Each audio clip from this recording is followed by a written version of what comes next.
Hey, what gives? Would you mind explaining why you didn't do the dishes this morning?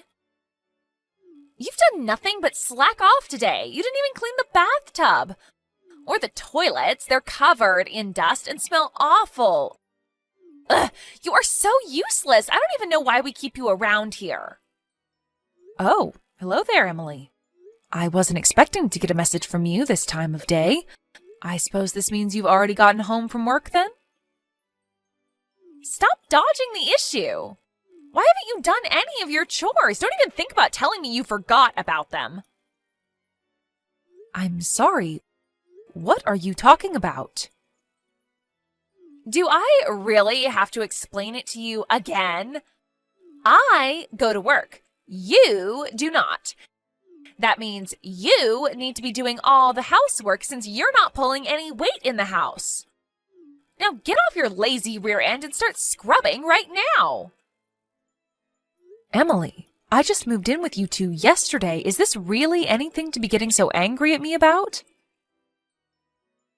Excuse me? And besides, I am working. I may not be as busy as I used to be, but I am still working. So I'm out of the house for at least the morning most days. Who do you think you are? Don't talk back to me like that. Emily, we made the rules very clear before we built this duplex together, don't you remember? We agreed that each of us would do our own chores, me in my unit and you two in yours. And our finances are separate as well. When we built the house, we had separate meters for gas, water, and electricity installed. So we can each pay for just what we use on our own. Of course, we're family and will most assuredly be there for each other in difficult times, and anytime you need me to look after Roy for you, I'd be glad to babysit him. Those were the rules that we decided on after a long and open discussion between the three of us. Right? Whatever, I'm tired of this conversation.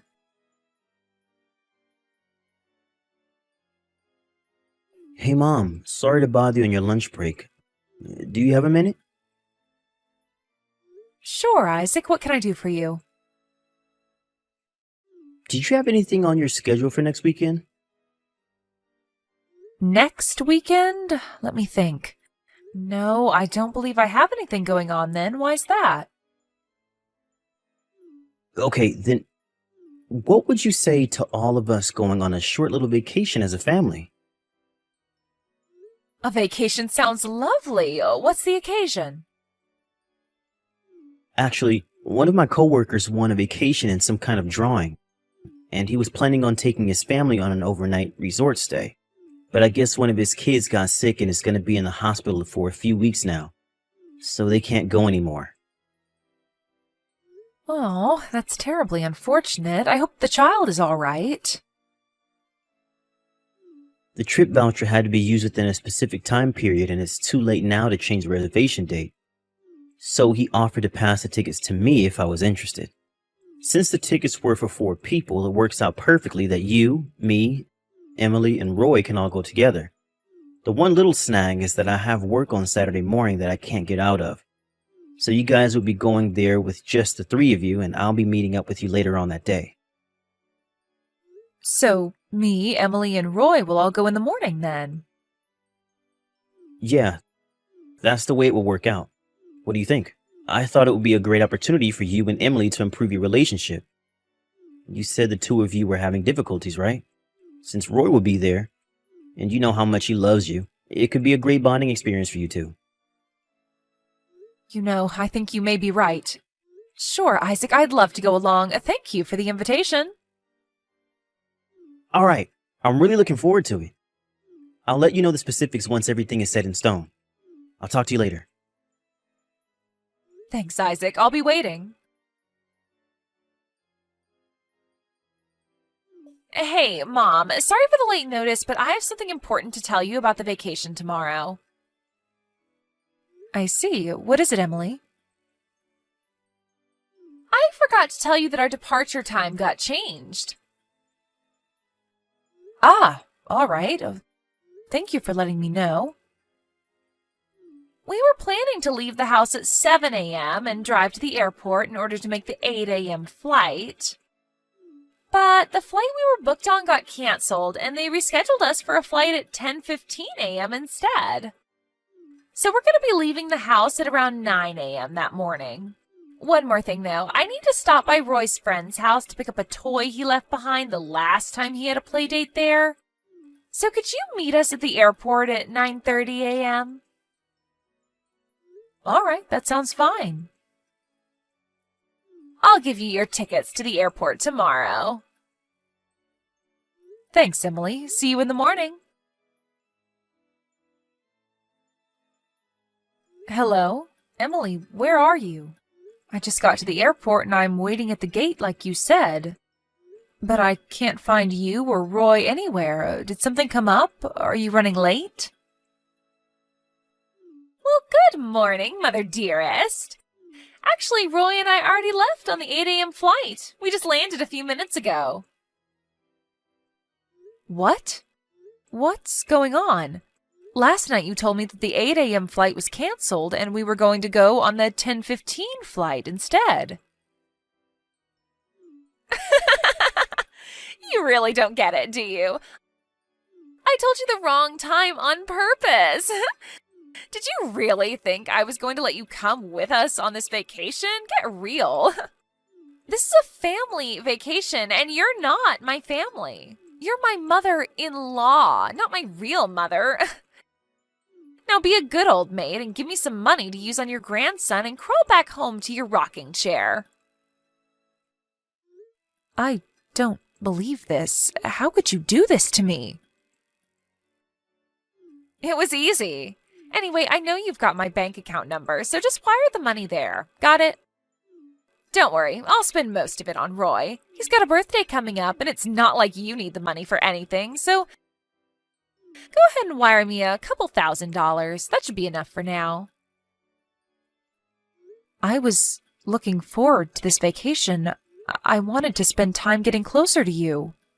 I know we've had a difficult relationship up until now, but I thought this would be our chance to come to understand each other better. I thought we were all going to make some wonderful memories together as a family. You must have missed it before, so I'll say it again. You're not my family. You're my mother-in-law, not my real mom. This is a family vacation, so only family can come.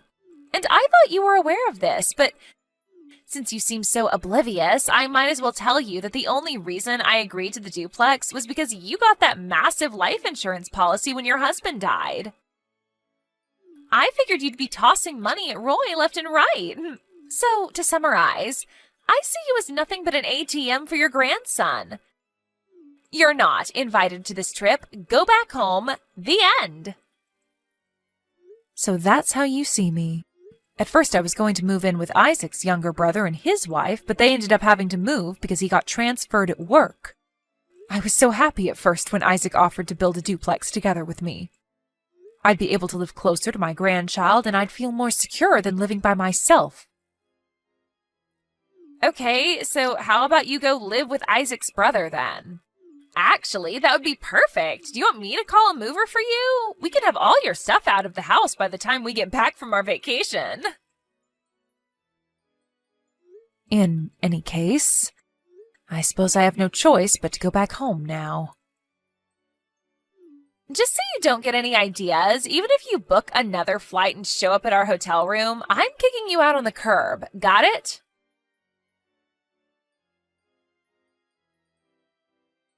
Hey, Mom. I'm almost at the hotel. Sorry I'm coming so late. How are things with you, Emily and Roy? Isaac. Did you guys enjoy your afternoon at the amusement park? Isaac, I'm not at the hotel. I'm at home. Wait, what? Why? Didn't you get on the plane with Emily and Roy in the morning? Did something happen? Are you okay? Emily told me that the flight was canceled and that we were getting on a flight at 10 instead. When I messaged her later, she told me that she had lied because she didn't want me to come. She did what? She also told me to wire her some money to use on Roy during the trip, but I'm sorry I haven't been able to get around to it yet. I stopped at a convenience store on the way back to pick up some food for lunch, and, well, here I am. I don't believe this. What on earth is she thinking? From the way you're talking, it at least sounds like you weren't in on it, in any case. Of course I wasn't. I'm gonna have a little talk with Emily about this. Give me some time and I'll take care of it. All right, but whatever you do, be sure that you don't get in any sort of argument in front of Roy, okay? I know. I'll wait until it's nap time. I'll message you later on tonight.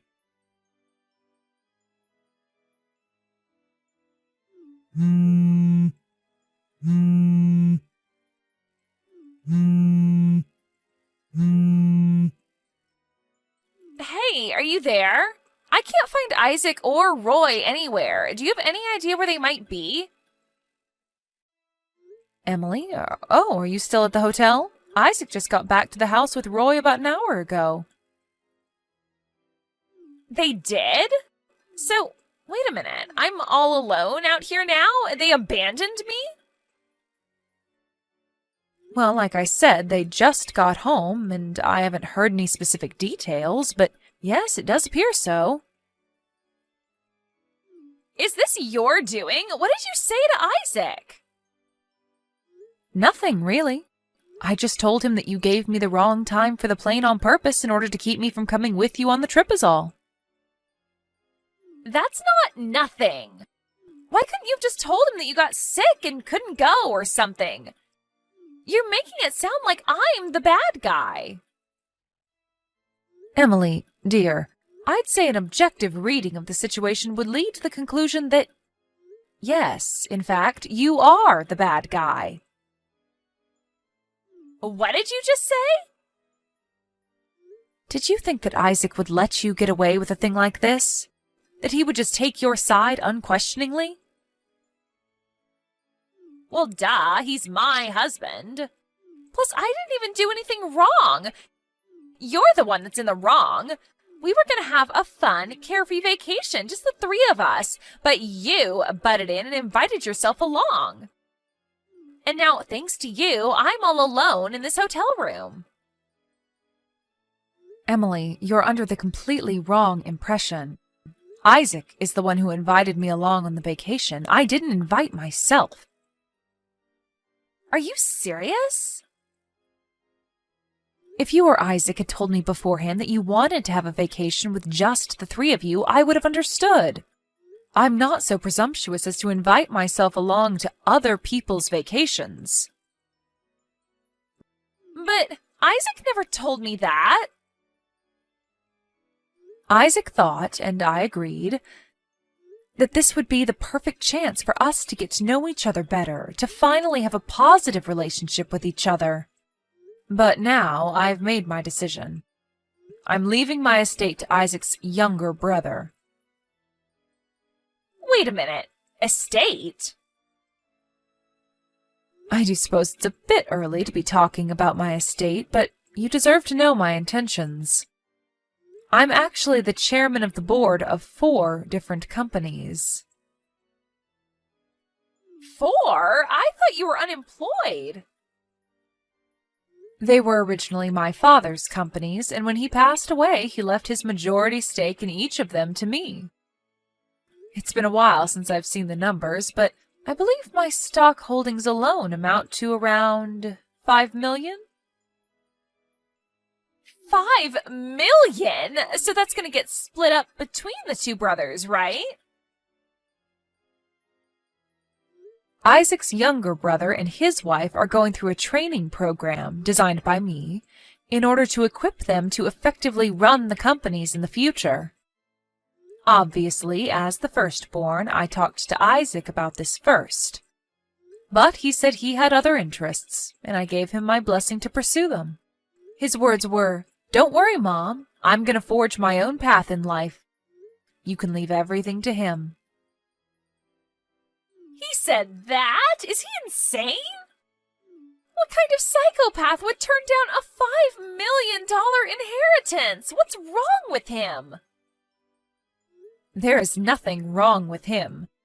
He's a fine, upstanding man who takes good care of you, Roy, and me. Perhaps you might recognize that if you would think about someone other than yourself for a change. Hey, what's that supposed to mean? I wish things could have turned out differently than they did, Emily.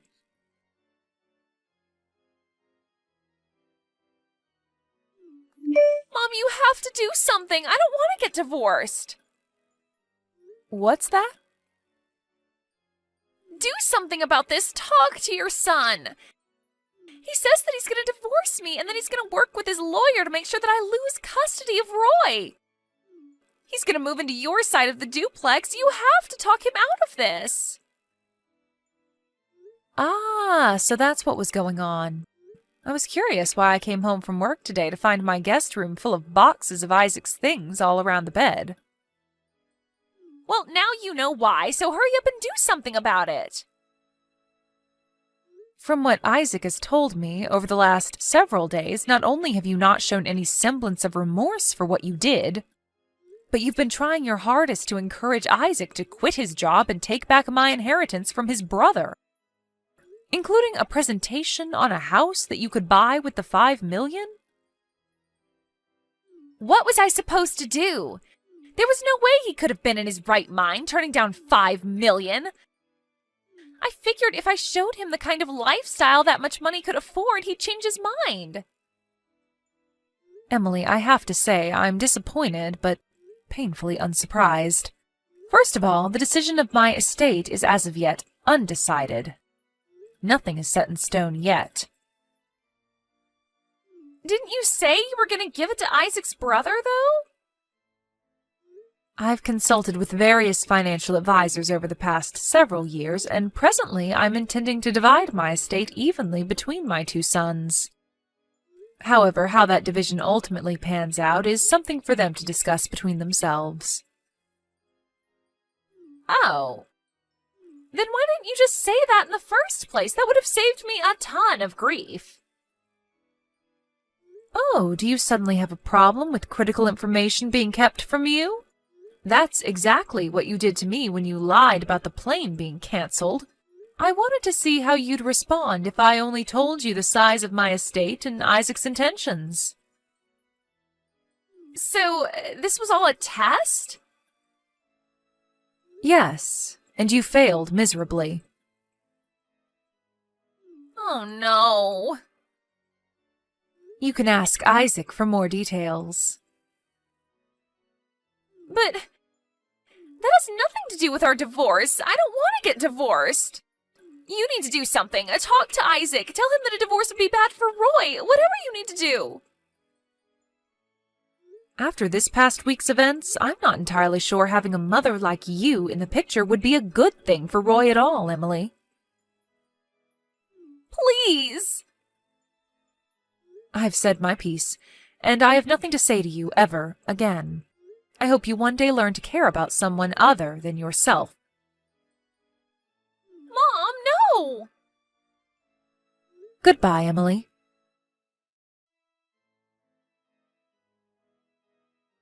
Hey, Isaac, I changed my mind. Sure, let's get divorced. Wow. Okay. So that's that, I guess. Go ahead and sign the divorce papers I sent you and take them to the courthouse whenever you can. Sure thing. I'll head over there right now.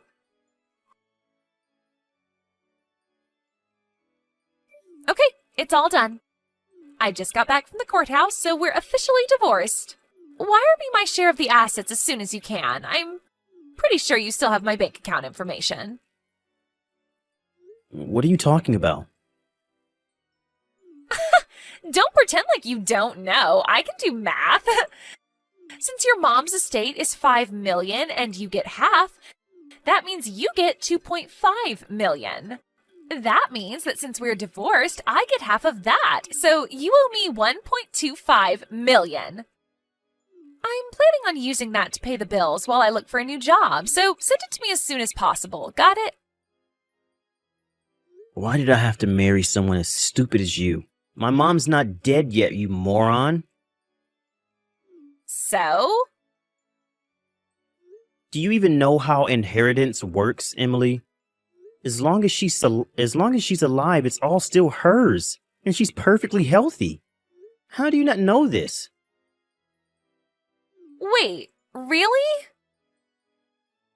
And besides, assets gained through inheritance aren't subject to property division during a divorce. God, you're an idiot. Oh no. Okay, then I changed my mind. We're not getting divorced after all. Don't you think it's a little too late for that?